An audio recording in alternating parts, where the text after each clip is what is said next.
So it is the first phase of voting. We decided to compile a ready reckoner for you. Here's all you need to know about this first phase. A total of 90 crore voters are eligible to vote. This will take place in 91 constituencies across 20 states. 1,300 candidates are in the fray. There are 5 states to watch out for.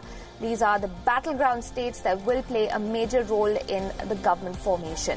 First, of course, is Uttar Pradesh. 96 candidates are competing for 8 seats here in the first phase, including a couple of union ministers. Next is Andhra Pradesh. 319 candidates are competing for 25 seats from this state.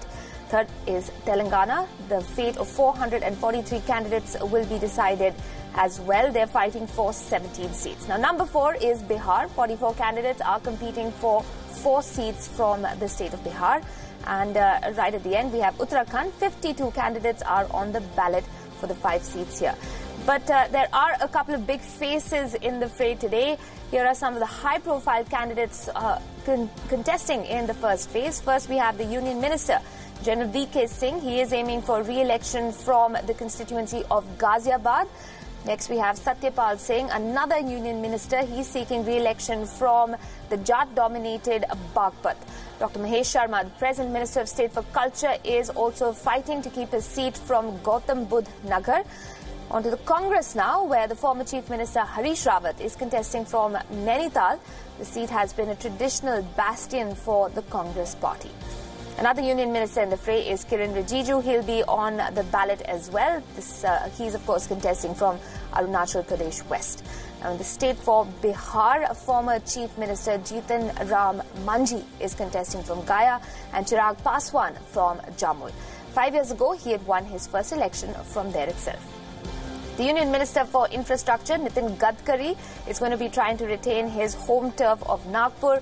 And the final big name on this list is the firebrand leader Asaduddin Owaisi, who's up for re-election in the city of Hyderabad. So we've broken it down for you on who exactly are the big faces, the kind of numbers we're looking at when it comes to today's election. Let's go across to our first guest for this morning to break down the election. Walter Anderson, former political analyst at the U.S. State Department, joins us live from the United States. Walter, good morning. It's a big day for India. There was a key factor in 2014, and that factor's name was Narendra Modi. What, in your opinion, is going to be the X factor or the key factor for India's elections in 2019? Well, I think Narendra Modi is still a major factor, as he was in 2014. He clearly has charisma that's able to stretch over caste boundaries and class boundaries in this election. And most of the polls I've seen indicate that except for one region in India, he seems to be considerably ahead of any of his near rivals, namely Rahul Gandhi. And, of course, the one region where he tends to be behind is in South India, the Dravidian-speaking South. So if, in fact, that charisma can transfer, to the party, the BJP should be in relatively good shape. The other factor I think to keep in mind is that polls show that people in India, and this is somewhat unique for India, are making their decision relatively early. Now, that means that the polls may actually tell you something about what's going to happen in the elections. Fair enough. And that isn't something that, that's always been a reliable factor when it comes to India's polls. Opinions change. People do tend to make split-second decisions before they actually cast their ballot. But speaking of Mr. Modi, the pitch from the BJP this time has very clearly been on national security, on protecting India's identity, on the cultural identity of India as well. Very different from the plank that he fought on in 2014, which was more to do with development, with jobs, the economy. Are you surprised by the change of tenor this time around from the BJP, or does it sort of fit in to the larger picture of what the expectation is if the party comes to power for another 5 years? Well, I think there has been somewhat. Pulwama almost forced the country to look in the national security direction. And, of course, that has benefited the Prime Minister. But how much is a question? Most of the polls I've seen indicate it's fairly low in the priority of issues to be covered.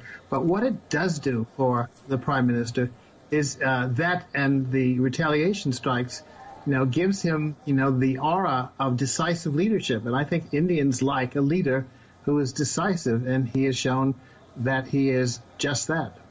Fair enough.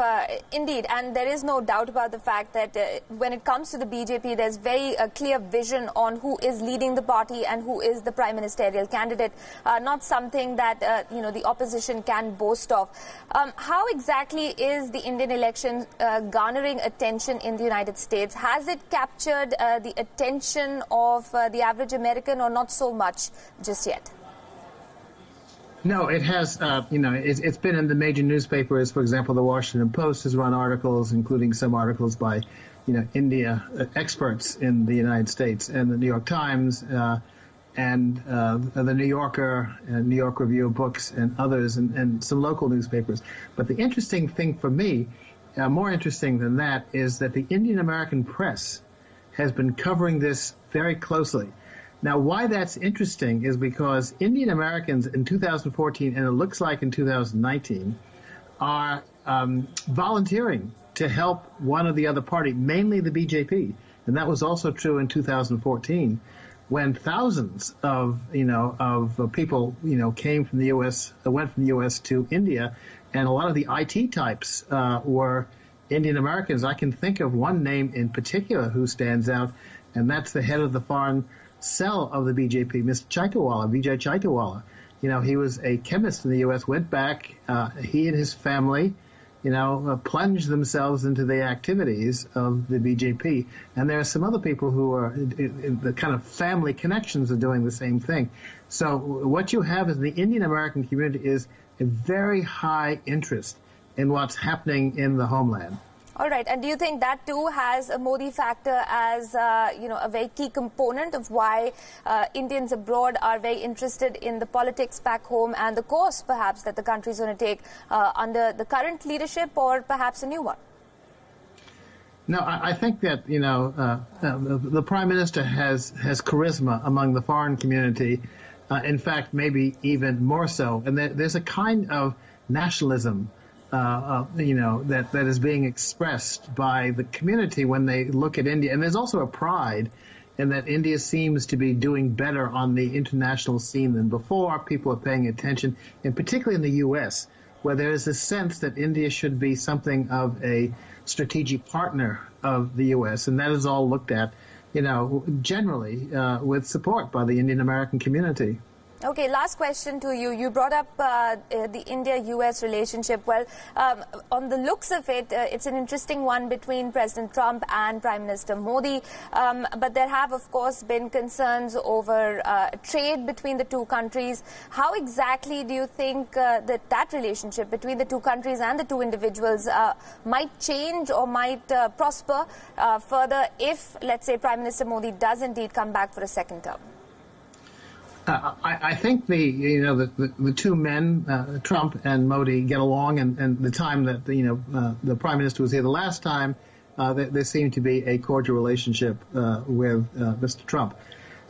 There's no doubt that the President is looking for support from India in a geostrategic sense, and which is important because Trump represents a strong sense of feeling in the United States that we're overextended, and that we need to rely more on regional partners. Now, on the Indian side, I think that the Indians maybe are a little less, they want a relationship, but I think they're a little less, what should I say, enthusiastic than the U.S. because they have a range of ties that they need to maintain. I think now specifically of Iran, where their views are not exactly the same as that of the United States. But in the larger context of geostrategy, I think that the sense is, both in India and the U.S., that a Modi victory would lead to a continuation of the closer ties.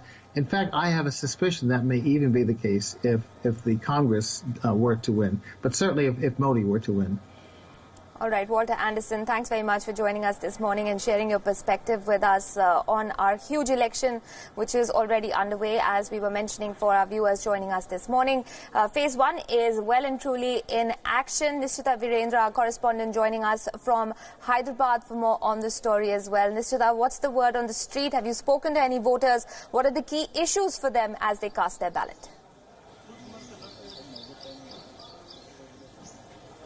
Well, yes, several early morning voters interacted with us, and their main issue is to see that their state plays a crucial role in the national politics. Now, as we know, Telangana was formed in 2014. This is the first Lok Sabha election where it has actually been carved out as a state, although the process had been initiated in February 2017. The bifurcation eventually took place only in June, that is well after the election. So this is the first Lok Sabha election where it is as a single state, as an individual state, that it is going to polls. But since it's coming out of an assembly election where you saw a landslide victory for the ruling party, the matters here are not as interesting as it is in neighbouring Andhra, where it is a three-cornered contest this time around. It is between the TDP of Chandrababu Naidu and Pawan Kalyan's Janasena, and of course what they're saying could be the biggest decisive factor is Jagan Mohan Reddy's YSRCP. So these three parties, last time around they were involved in alliances, even with BJP being involved, Congress being involved,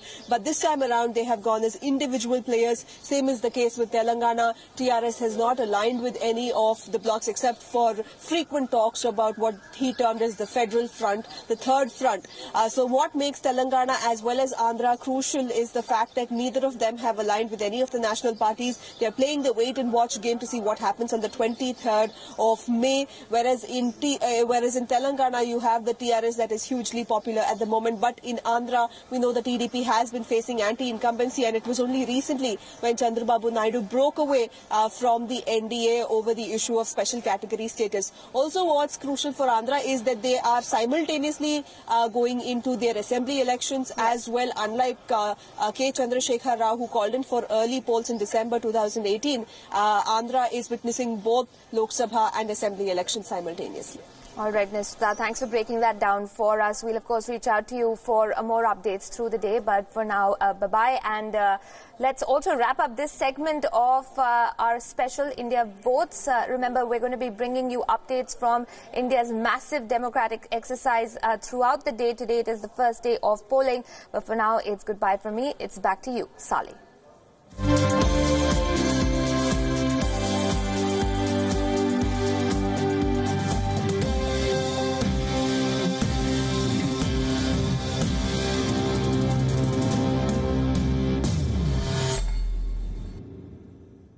All right.